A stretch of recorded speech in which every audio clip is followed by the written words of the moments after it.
Natitiya ani keketi Natitiya omu ani keti Hangalubun Diyatun jirtutti Atamin simale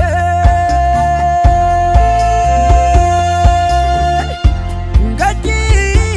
sagaranko Abdi jirutiyati Si jagalalage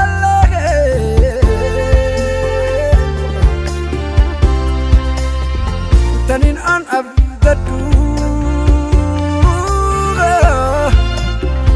Guyaga farako Tanin an wa madu Guyaga farako Me yadadu ati Bakke duran jalqabne roho Oso ati jirtume mal dhabeetan ilaha kan biroho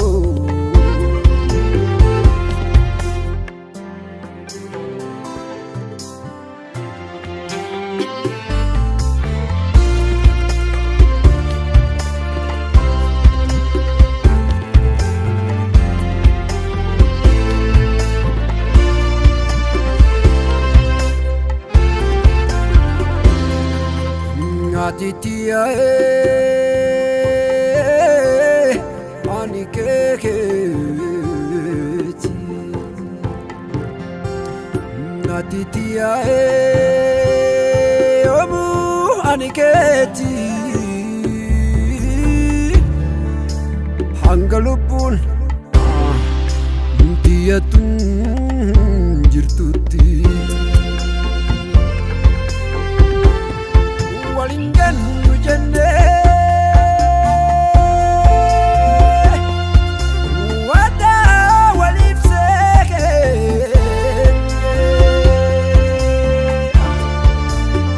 wanatika kutaha Kopsan irande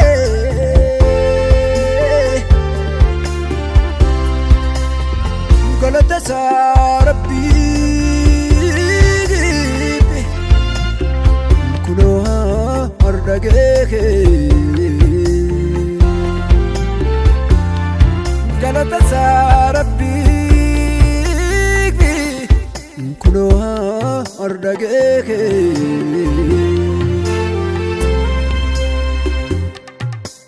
Nekam jedetani ani kun Hadi susifaasu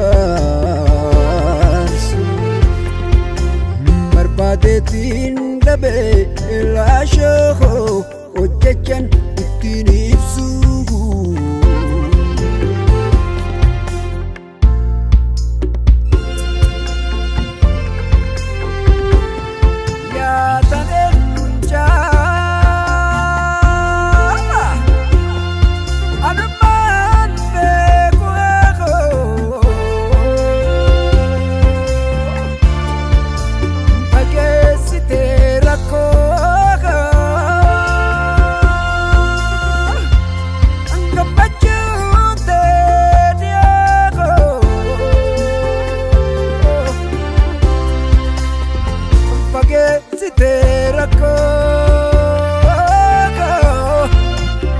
Gammachuun teediyoo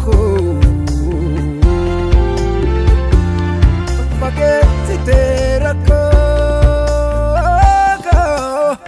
Gammachuun teediyoo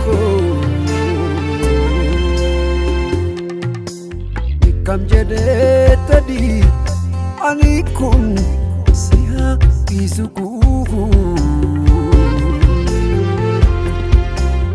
jiraachuun dandeegiiwwan ammasii si malee si malee.